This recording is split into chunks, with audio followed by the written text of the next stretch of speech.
Good morning, good morning, good morning, everyone, and welcome back to day 2 of the National Home Visiting Summit. I am Yvette Sanchez-Fuentes with Start Early, and I'm happy to welcome everyone back. I want to start by giving a shout out to everyone who participated in virtual yoga this morning. Looks like we had about 102 people participating from their basements, from their home gyms, from their cubicles. And so I think that just speaks to the fact that we all need a lot of self-care, but also to the flexibility that we all need as we try to take care of ourselves and those around us who we care about. A couple of quick things. So we know that day 1 really brought us all together here, brought together a group of thoughtful learners, listeners, and leaders, and just going through the day and reflecting on yesterday as I was washing dishes at home after dinner.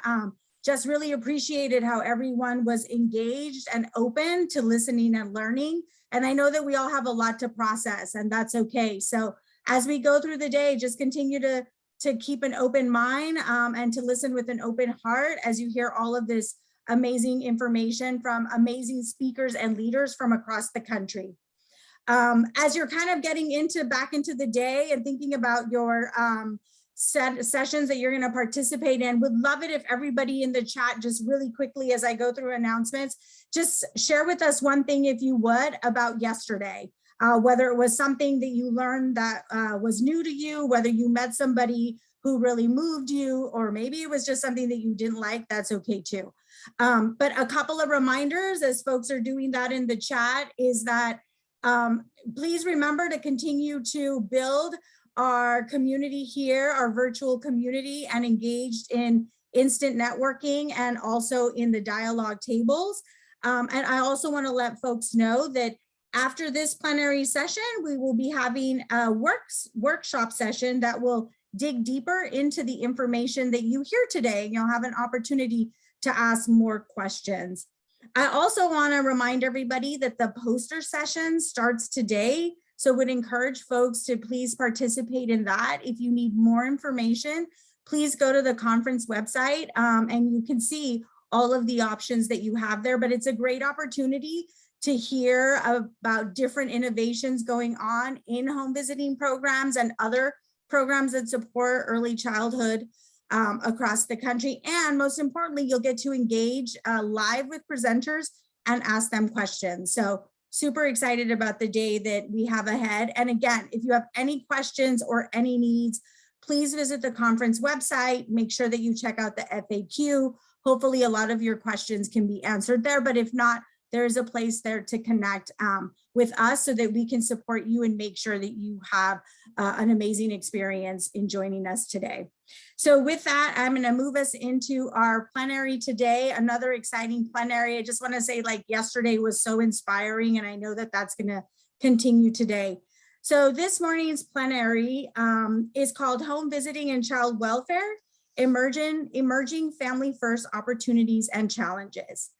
During this session, child welfare system leaders across the country are leveraging the Family First Prevention Services Act to increase family access to home visiting programs and build capacity for upstream prevention. Several states are centering their family first strategy on home visiting and the creation of community pathways to meet needs early, achieve more equitable outcomes, and realize the prevention intent of the legislation. Opportunities and challenges in this approach are emerging as states submit their 5-year prevention plan and begin implementation. In this plenary session, Bryan Samuels, the Executive Director of Chapin Hall at the University of Chicago, will facilitate an exploration among several child welfare leaders regarding their strategies, their plans, and their needs to inform the deepening partnerships across home visiting and child welfare. And so with that, I'm going to turn it over to Bryan. Great, thanks, Yvette. It feels like such a long time ago since we were fed together, but you were an amazing colleague, and it was a great chance to work with you. So excited about that. Welcome, everybody. Yvette described the work that we're going to do today. Again, my name is Bryan Samuels. I'm the Executive Director at Chapin Hall. We're a policy research center primarily focused on changing public policy and changing public agencies. We work closely with decision makers across the country, really to improve the performance of their systems. Prior to that, I worked with Yvette. I was the Commissioner for the Administration for Children, Youth, and Families at the Federal Department of Health and Human Services. There, I was responsible for child welfare, runaway and homeless youth, teen pregnancy prevention. We did some work around domestic violence also, as well as some work around, I'll keep going. So went on to, before going there, I was the Chief of Staff at the Chicago Public Schools. And that was a great experience, in part because I got a chance to work with a number of programs across time, including Head Start. And then prior to that, I was the director of the Illinois Department of Children and Family Services. And there, I was responsible for about 4,000 employees and about 23 or 24,000 young people and their families. So the session today is really intended to highlight some of the important aspects of the new federal policies that are intended to really expand access to evidence-based programs in the child welfare arena. Federal policy has changed a lot in the last 30 years. Back in the 80s, the primary focus of federal policy was on protecting children from abusive families. In the 90s, the federal policy really focused on promoting timely permanence. The child welfare system had grown. Children weren't leaving the system as fast as there were children coming into the system. And the federal government really wanted to accelerate the pace at which children could return home to their families or to be adopted or moved to guardianship. In the mid-2000s, for most of the time that I was in the federal government, we placed a real focus on addressing issues of trauma, both for children and their families, as well as promoting their health and well-being, primarily through evidence-based interventions. And today, the federal policy has moved to the front end of the system. And these new policies are really intended to prevent abuse from occurring and taking advantage of the growing body of evidence-based interventions. During each period in this process and this evolution at the federal level, child welfare agencies, child welfare leaders have had to develop plans for changing their systems. That's no different than today. So today we're here to talk about the Family First Prevention Services Act of 2018. That policy creates a really unique opportunity for child welfare. The purpose of that legislation was really to keep children safely with their families at home. It increased funding available to child welfare systems to be able to support this shift to more primary prevention services across the state, across the services that they're responsible for. Expanding access to home visiting has emerged as an important component of states' overall plan. Through these plans, many child welfare agencies are interested in partnering with home visiting programs to strengthen and support families. Child welfare systems want to serve the families that the programs were designed to serve. So again, this isn't taking home visiting and using it for a different purpose. It is really using these individual programs for the purposes that they were designed for, right? Since the early days of McVie, child welfare leaders across the country really did see the great potential that early childhood programs, broadly speaking, and home visiting specifically, could impact the population that they were responsible for, right? Child welfare leaders saw the real prospect that by having these early interventions, they would reduce the number of families that would come to the attention of the child welfare system. So as you know, McVie calls out 8 specific outcomes around which these evidence-based home visiting interventions are intended to achieve. And in particular, the outcomes that focus on positive parenting practices, on reducing maltreatment, on ensuring that families have economic self-sufficiency, linking families to, and we're making referrals to community-based resources and supports, and reducing family violence. When you look at those outcomes, those are all of the risk factors that often bring families to the attention of the child welfare system. And so through the avenue of Family First, child welfare now has additional resources to be able to support the expansion and availability of these programs, again, so that they can reduce the number of families that come to the attention of the child welfare system. So the child welfare leaders across the country are really excited about having this new funding stream.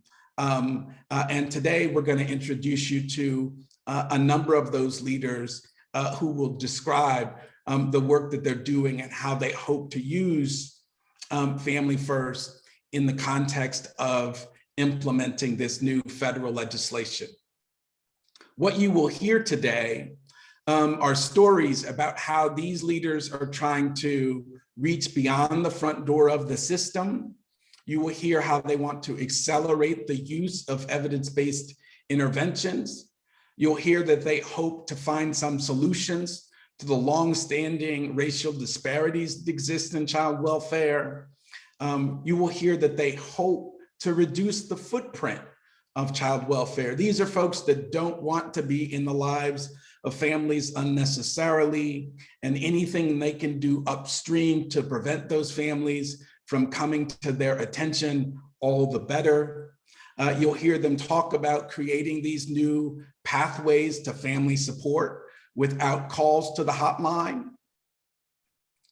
And to give you some introduction to the way the federal government is looking at this exciting new legislation, we have a video from the Associate Commissioner of the Children's Bureau, Asia Schomburg. So let's pause and listen to Asia's message. Hello, I'm Asia Schomburg, the Associate Commissioner of the Children's Bureau within the U.S. Department of Health and Human Services. I'm delighted to join the National Home Visiting Conference virtually, and particularly this plenary session on home visiting and child welfare, emerging family-first opportunities and challenges. I'm so encouraged about this important dialogue on deepening the partnership across child welfare and home visiting.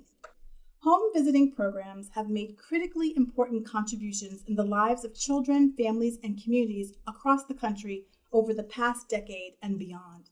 Increasingly, we understand the benefits of these programs to build on the protective factors that already exist within families. It is vital that in our approach to working with families, we are building on family strengths first. The work of home visitation can play a critical role in advancing the Children's Bureau's priority areas, specifically preventing children from coming into foster care, strengthening supports for young parents in foster care, and enhancing the workforce. Never has the connection between home visiting and prevention been more apparent than with the passage of the Family First Prevention Services Act, commonly referred to as Family First. This is a transformative policy in child welfare which allows us to use, for the first time, our largest pool of federal child welfare funds for evidence-based services to prevent children from coming into foster care, including in-home parent skill-based programs. The Children's Bureau has approved 22 Title IV-E prevention plans to date, and of these plans, nearly 90% included at least one home visitation program. Nationwide, states and tribal child welfare agencies are rethinking the service array in their communities to ensure equitable access to services. This includes recognizing home visiting as a key strategy to prevent child abuse and neglect and keep families together. In this effort, partnerships between child welfare and home visiting are critical. Specifically, Family First has requirements related to training and support for the child welfare and prevention workforce to ensure that the needs of the child welfare-involved families receiving home visitation services are met. And partnering to ensure a stable, well-trained, and diverse workforce is essential to providing culturally sensitive services to children and families from a wide variety of backgrounds.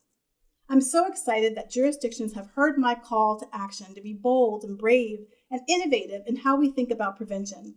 Let's use this opportunity we have with Family First to maximize the definition of prevention. And let's remember the number one goal, which is to give families the help that they need and keep children away from the foster care system. I look forward to engaging with the home visiting community and also with you in Michigan, Indiana, and especially New York, my home state, to address these key priorities as we jointly seek to make meaningful progress in advancing equity and improving the lives of the children, youth, and families that we serve. Thank you so much.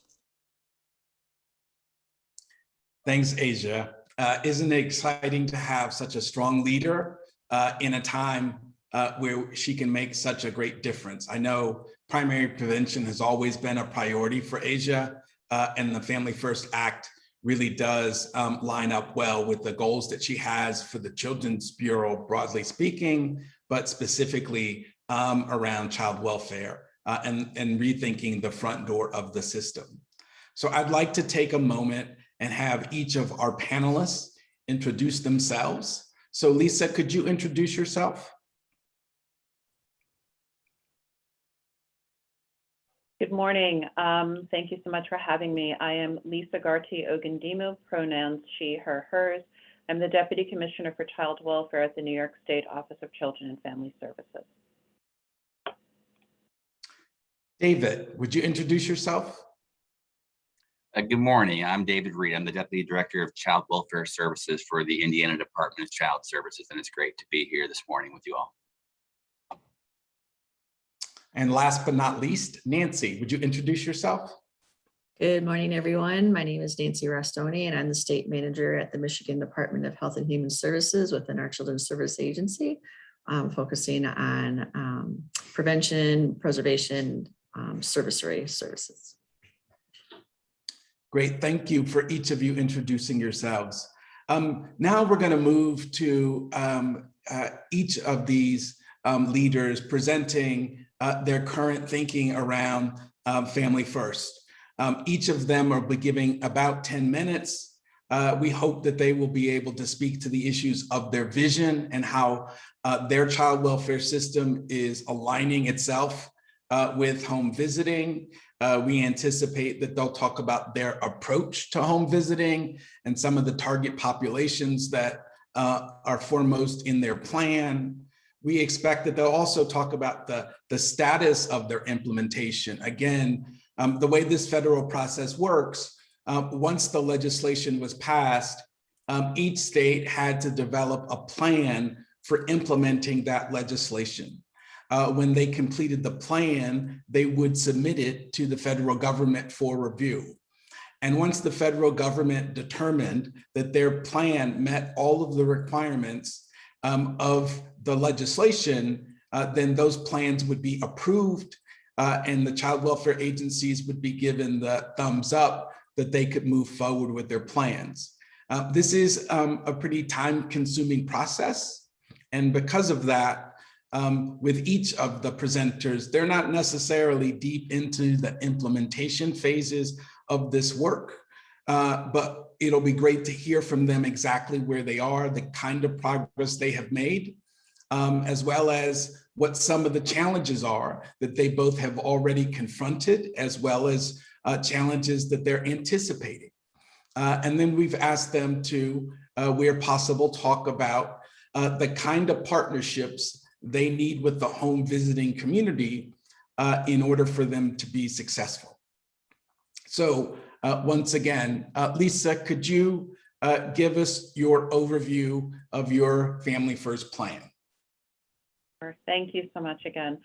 So starting at the first area, our vision for aligning with home visiting in New York State, we believe that not every family deserves the benefit of a home visiting program.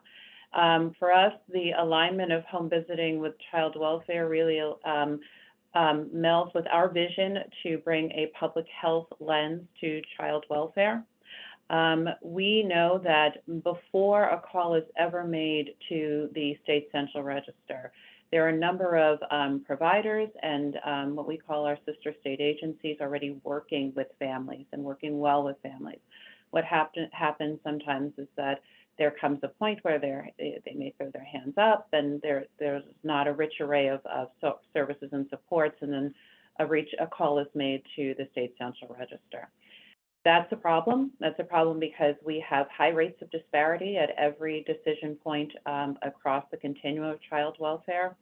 So our hope with our alignment is that we are, as you will hear, I'm sure today, and if you look at any prevention plan and hear any child welfare leader today speak, our goal is to move our services further upstream so that those providers and agencies, sister state agencies working with families can continue to do so without calling the hotline. Our hope is that we can, more families can be referred to a home visiting program so that families are able to, get the support to parent their children, meet the needs of that they have to parent, the needs of the child, and maintain the integrity of the family in their home. That is our vision. That we are reducing the number of calls to our state central register, but using the child welfare funds to continue to support this rich array in New York State for home visiting. When we talk about our approach to home visiting, New York State has for a number of years had a strong investment in home visiting. We spend over $25 million in investing state funds to support home visiting programs. And this past year in our state budget, an additional $11 million was added. That $25 million supports about programs in 36 counties and the 5 boroughs of New York City. With the additional funds that we've received this year, we will be able to expand to every county in New York State. Our hope with the prevention plan is that we will then be able to draw down additional Family First federal funds, 4E federal funds to continue to build upon those existing models and then expand and offer even more support so that, as I said in the beginning, that you have even more families supported by the home visiting model itself. When we think about our innovations, one of the things that we're trying to do is partner, and we have really focused on the implementation of our plans of safe care, having some challenging but really good conversations with our partners at the Department of Health, with our Office of Addiction and Substance Abuse Supports, and also with our partners at Department of Education. Our goal is that as we're working with plans of safe care, that Department of Health can refer families to our Healthy Family Home Visiting programs, which in some counties they're already doing that, and we want to expand upon that. And also addiction providers can also refer families directly to a home visiting program. What we're really excited about is that we're starting to pair provide our addiction peer support navigators with our Healthy Family programs as well. That's our goal for the end of the year. So towards the end of this year, so that within a Healthy Families home visiting program, you'll have the ability to provide parenting support, and also support parents who are maybe struggling with substance use disorder, keeping families in their homes, again, without having to call the state central register. Our challenges, we are always working against the notion, and I understand where this comes from, that the goal of child welfare is just to take children away, that we are punitive, that we don't provide supports. It's a heavy narrative, and it's well supported in our past, but we are in a space of transformation. We see Family First as an opportunity for us to, look at our data, look at where we've been, look hard at the opportunities that we have to transform, and not alone. We don't have to be the center, but reaching out to our partners, providers, sister state agencies, again, who are working with families and find ways to continue that, reinforce the notion, not only the notion, the reality that child welfare is here to support families. We may not have done that well in the past, but that is our goal, and we know that through our work with home visiting programs, again, keeping families, maintaining families in their homes will help really reinforce that, not only for families, but for us, for our system, the child welfare system as a whole itself. Our challenges are, as I think with everyone else, there's a workforce shortage that's nationwide. And there is a fear within home visiting that partnering with child welfare will make home visiting more like child welfare as opposed to child welfare more like home visiting, which is what I hope. So there is a narrative that we are fighting against. And I think it's through the conversations that we continue to have. And by just showing, as I tell my team, it's just showing up and proving to everyone that this is who we are, this is the vision, this is the mission, and we are holding strong to that. As we look at our challenges with the workforce, there's the realization that the individuals who are providing the day-to-day direct support are not well paid. And we have to have honest conversations about what it means to support individuals who are in homes, working with families, providing support to families, and make sure that they are resourced in a way that reflects the importance of the work that they do. And I think as we have those conversations and think about how we are supporting the direct care providers, you will start to see the increase, the retention, and the ability to recruit the staff that we need. The other thing that we are looking at is that we are often waiting for people to graduate or come to us. We're not looking at our families. We're not looking at the families who have been touched by our system, who've benefited from our system, and creating pathways not only to become the direct care provider, but for them to have ladders of opportunity. So The workforce challenge is real, but it's forcing us to have different conversations amongst ourselves and make sure that we're not looking just for the today, but creating long-term career opportunities for our workforce. What do I need? The partnerships, thinking at the state and national level. Nationally, we need the ability to support our efforts to move services upstream. I need to be able to trust that if Department of Education makes a referral to a home visiting program, that doesn't have to be tracked in our child welfare database.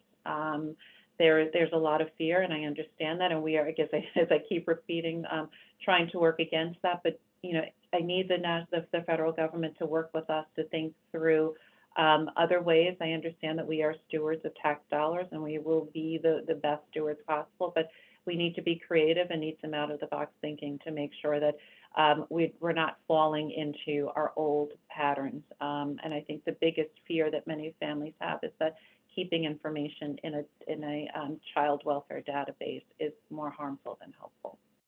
And I need, at the state level, I need my partners, I need my fellow state government leaders, and I need our providers to understand that our job is not to be punitive, that we are here to support families. We want to strengthen communities. I want to see the number of calls that come to the state hotline reduced significantly, and only those families that need the intervention of Child Protective Services are those that are referred to us. So I need everyone to see our vision, to not tell me that everybody's afraid of child welfare, but to help me reintroduce ourselves to the state and nationally. Thanks, Lisa, for that. As Lisa indicated, this isn't this tension between voluntary services provided under home visiting and mandated services provided under the child welfare system. This tension is not a new tension. It's not one that has emerged out of just the context of McVie. It really does go back more than 30 years. A long time ago, I used to work for an organization called the Family Resource Coalition. We saw our primary mission as advocating for and establishing family support programs across the country. Many of those family support programs emerged into home visiting interventions and supports. And during that time, that was again in the early 90s, during that time, there was real concern as family support programs expanded their reach, that they would extend themselves well beyond what those kind of voluntary services. So back when the Family Preservation and Support Act was passed by Congress to provide supports for creating more family preservation and family support programs, there really was a split that the family preservation activities stayed aligned with the child welfare system, and the family support programs went off and operated independently of that. Again, it's just one more example of the tension that has always existed. And I think what's really exciting about Family First is that they acknowledged up front that the child welfare system itself, their very involvement with families represents a threat. And so Lisa provides a great narrative for them trying to rethink their approach, and most importantly, to build the kinds of partnerships where her agency doesn't directly contact any of the families that hopefully will be able to take advantage of these new home visiting resources.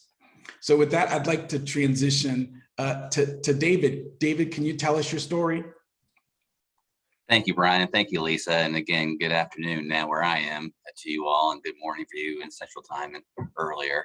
I appreciate the opportunity to talk with you about what's been happening in Indiana. Again, I'm our deputy director of our services, and I have been in this role since late 2017. But before I came here, I was a social worker, and I still am a social worker, and have been paying attention especially to child welfare in Indiana for my entire career, which more years than I'd cared to admit at this point. But I will say that at the time that I came to the department, again in September of 2017, my state was in crisis.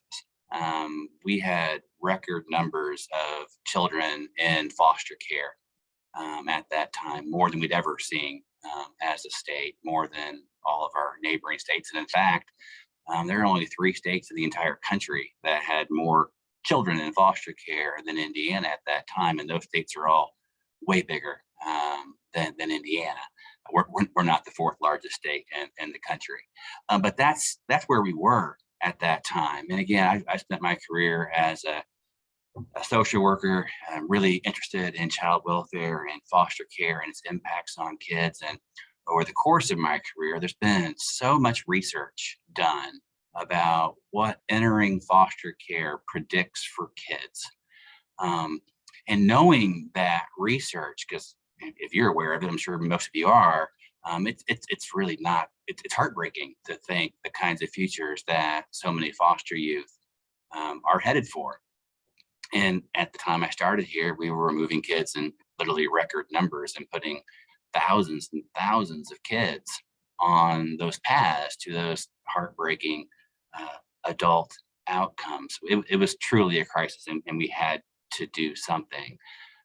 Prior to my arrival here, we did already have a very robust Healthy Families America program.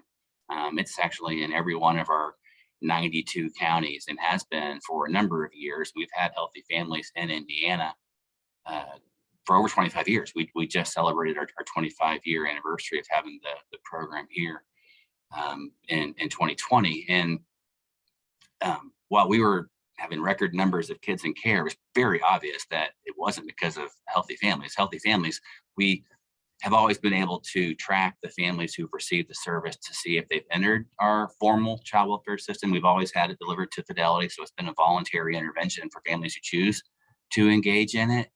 And the families that participate in Healthy Families literally almost never go on to have a formal child welfare case. It's 99.5% or higher for most years of those families who never meet a formal family case manager from the Department of Child Services. And when I started here, and again, we were in such a crisis, it's kind of like, let's look everywhere we can to try to find ways to better support families and to achieve what we needed to do, which was keeping families safely together. And it was clear that Healthy Families was going to be a part of that somehow. Soon after I started, it was really kind of an interesting time here in Indiana, but soon after I started in February of 2018 is when Family First passed.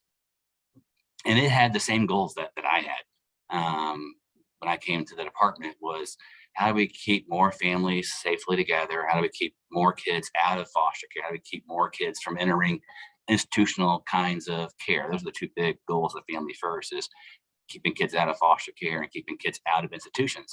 And both those things are based on research, which is really exciting. I think the federal government was aware of the child welfare research that I knew of.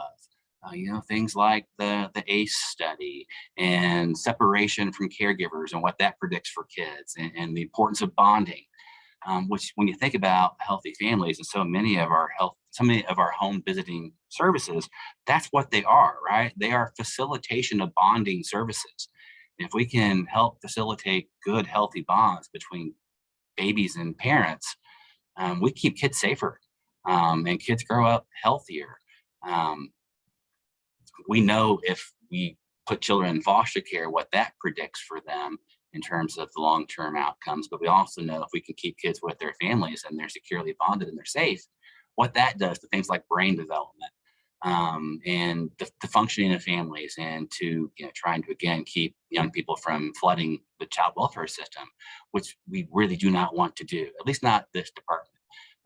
We're very interested in trying to keep kids safe and out of our system whenever possible. And so when Family First passed, and they said, for the very first time, like Bryan said, states are going to be able to utilize federal dollars, federal dollars, to deliver services to families to prevent removal, but they had to be evidence-based. That was kind of the catch. And there was going to be this clearinghouse of models that are available to be added to states' prevention plans. And once you get your plan approved, and if you have models on your plan that are on that clearinghouse, you can access federal dollars to support those services. So I started watching, let's see which models land on that clearinghouse. And it's kind of a slow rollout, be honest about that. But we got to a point where there's a model starting to appear, and then, wow, there's Healthy Families. And it was a well-supported model. And that was really exciting. And as we're thinking through what Family First intended, which was keeping kids again out of foster care using evidence-based approaches, and they had this other requirement, which the states had to define candidacy, foster care candidacy, in order to be able to access it all. You had to have a family in which there's a foster care candidate. And in the traditional sense of what that means, it's a kid who's been abused or neglected, and we're trying to keep them with their family and introduce services. But that's not how Healthy Families has been delivered. Healthy Families is a voluntary intervention. I wanted to try and find ways to deliver it the way we knew it worked. Because again, we have decades of evidence here in our state that if you do Healthy Families as intended, you're going to have great outcomes for families. And so we wanted to find a way to have the way we define foster care candidacy to include the families that historically have been receiving Healthy Families, to be able to have those additional supports to support the service across our state. So we created a different definition of candidacy, and it's included in our plan. And we're very optimistic that we're going to get to approval here very, very soon. So that's kind of our history of where we are and what we hope to do. But our focus really is on utilizing these evidence-based models, especially Healthy Families, the way they were intended, on a voluntary basis, because we know if we do it right, we're going to have healthier families across our state. So with that, I will turn it over to Nancy from Michigan. Good morning, afternoon, everyone. Again, my name is Nancy Restoni, and I am working to implement our prevention efforts in Michigan along with our home visiting partners. So our vision for home visiting in Michigan is really developing in a stronger partnership with our home visiting providers that meets the needs of our families. We're looking to have a system that is aware of the diverse needs of Michigan citizens, such as things like geography, community, and culture. And also that our system is informed by those who receive our services and our partners that deliver those services, and ultimately results in our families feeling supported in a beneficial and a culturally competent manner. Michigan has a really strong home visiting program throughout our state, and we are hopeful to connect our families to existing services and to help strengthen and keep them together. In total, Michigan really has 9 evidence-based programs that we implement. And we're currently expanding 4 of those models, and those 4 they're on the clearinghouse: Nurse Family Partnership, Parents as Teachers, Healthy Families America, and Family Spirit. But ultimately, our intention is to maximize use of all of our different home visiting models in Michigan, and not just the models that are in our clearinghouse that we're currently expanding. And really, to achieve our goals, relationship building with our home visiting partners is critical at the state and local level. In Michigan, we were lucky to have leadership in both child welfare and home visiting that recognize success. The success to successfully implement the Family First Act, it was really reliant upon strong relationships between the leaders at both of those levels that I mentioned. And that recognition led to conversations about child welfare transformation almost immediately after passing of this legislation.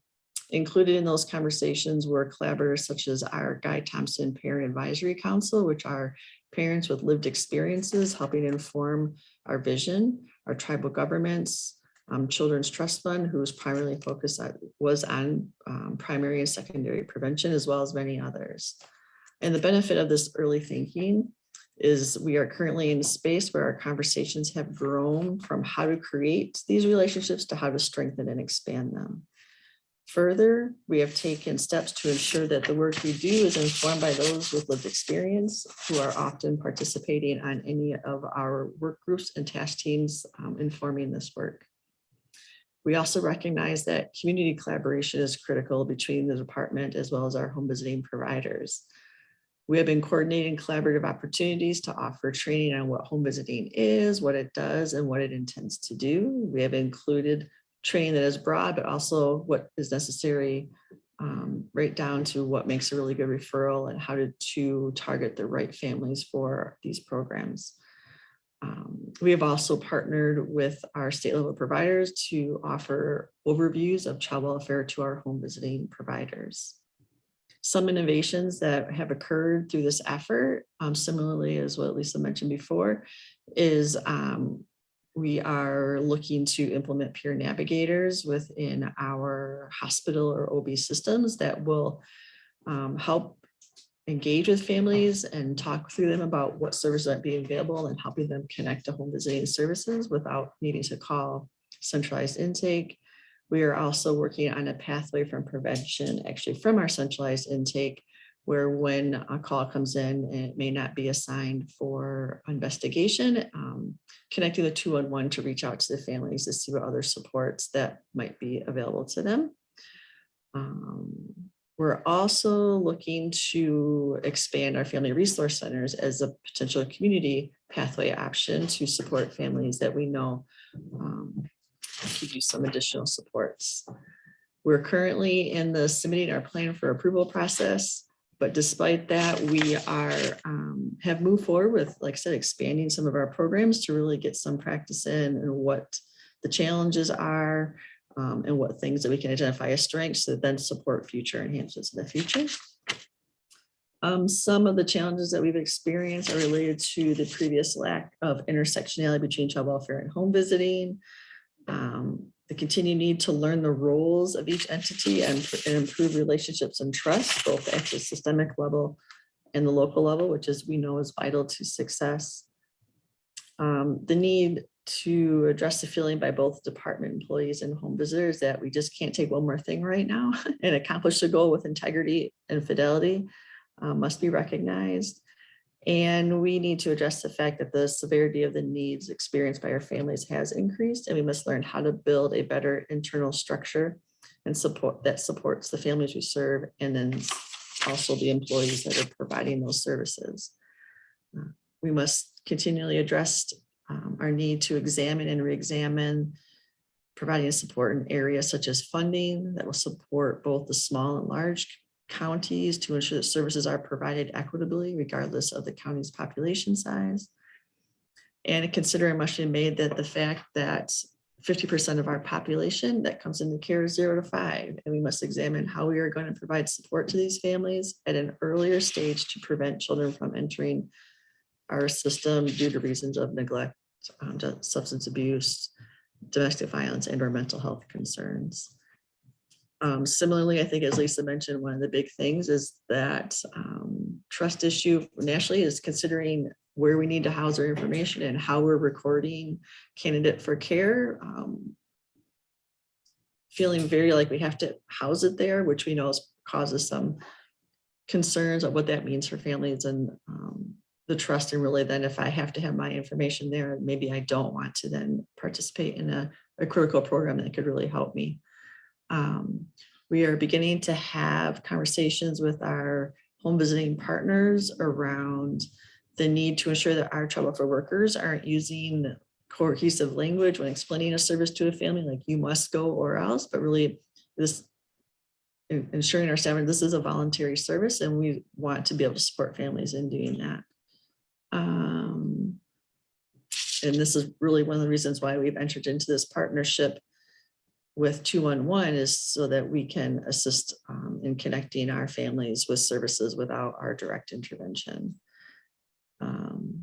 in terms of what home visiting or department needs from home visiting partners is, we would say continued conversations about cost analysis and the related need to tailor and expand services.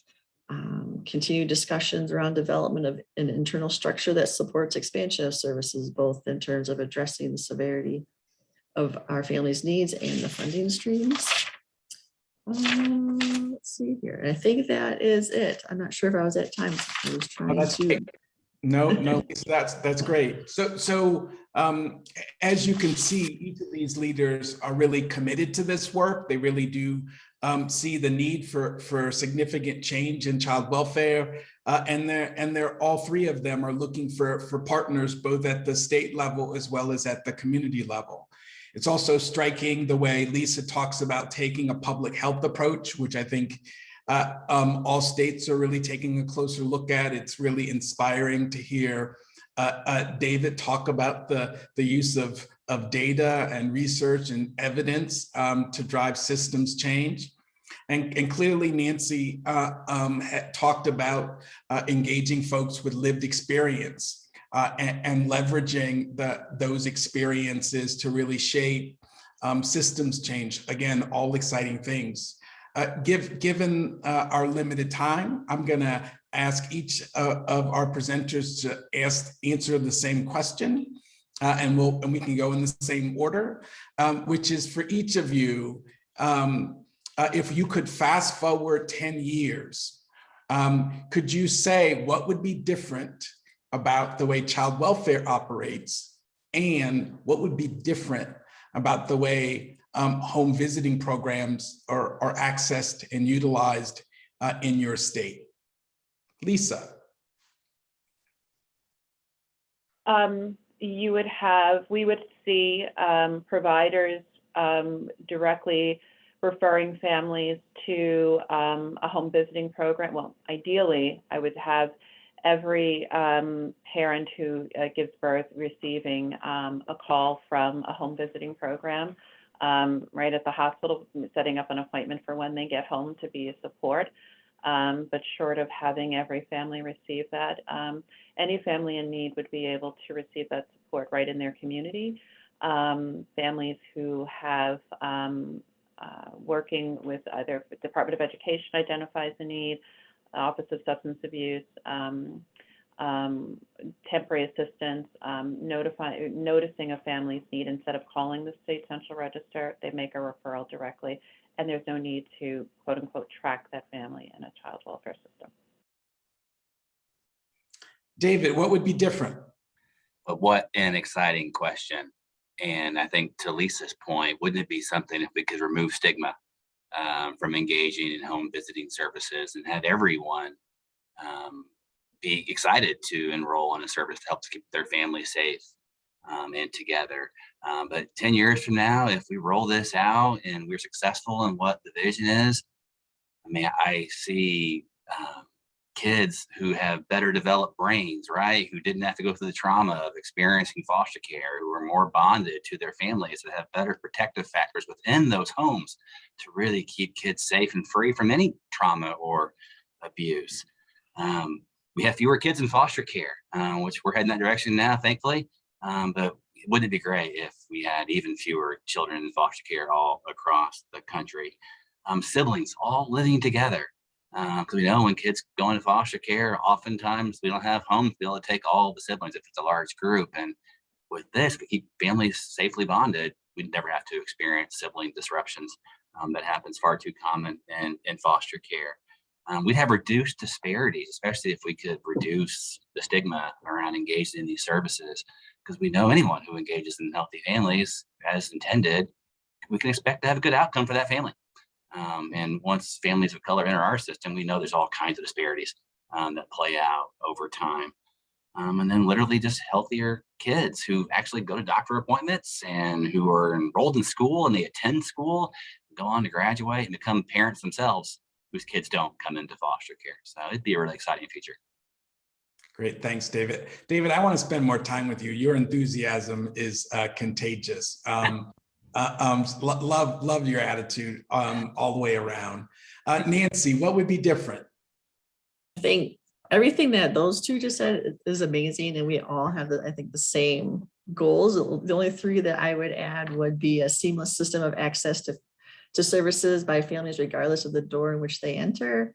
A system where services are available to meet the need of our families, regardless of the county size, and a system of service provision that will improve the overall health of children, but especially children 0 to 5, and reduce disproportionality in areas such as infant mortality. That's great. So as all of the folks in the audience can see, this is the great start of a conversation. We recognize that systems change is not easy. It takes a ton of work. But child welfare is a system that has evolved over time. It has recognized that as new science, as more effective interventions emerged, that they were able to take advantage of them and to reduce the impact of trauma and removal from homes has on the long-term outcomes, both for children as well as their families. You should also hear in this conversation, these descriptions, a real desire to partner. Folks often think about child welfare as a place that wants to control everything. And I think in each of these instances, you really have leaders that are talking about child welfare having a smaller footprint, not to be involved with as many families, and instead to have those families receive the help that they need early on. You also can remember from Asia Schomburg's video that the federal government has already approved 22 programs for states, and 90% of those plans have home visiting as a component of it. So if your state hasn't had their plan approved, it's pretty safe to bet that when your state's plan is approved, it will include home visiting as a prevention component. And so this is going to really be an opportunity for folks across the country to be able to roll up their sleeves, work with child welfare, understand the goals, and ultimately appreciate that the hope here is that by expanding prevention programs, child welfare has fewer families to serve, and they can really dedicate to their resources to having the greatest impact on the families who need them the most. But again, 90% of state plans are including home visiting, which is really exciting.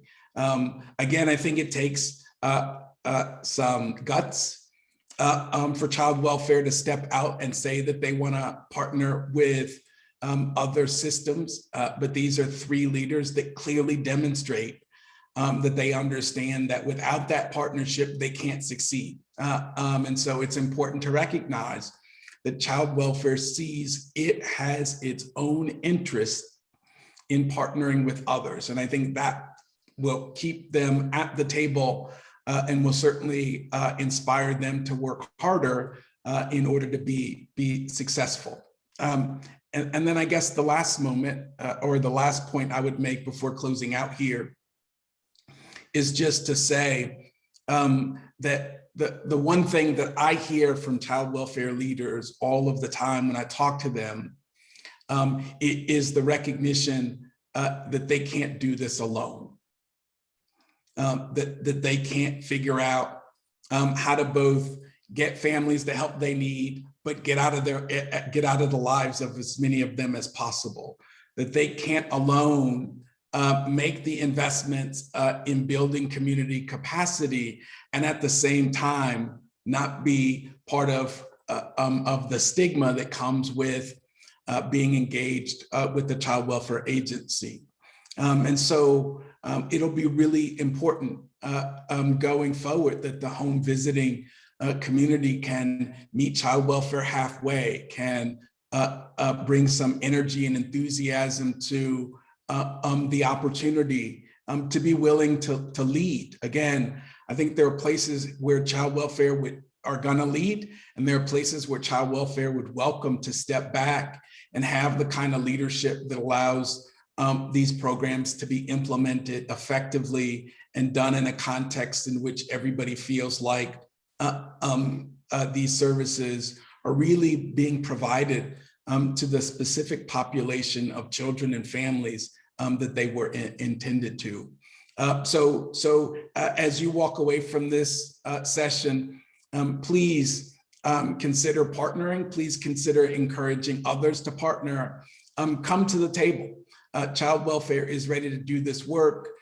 We know what's possible if partnerships can be achieved, and we're really excited about the future. So thanks everybody for participating. Be well, stay safe, and we'll see you all down the road. But thanks very much to all of the panelists, and thanks for joining us this afternoon.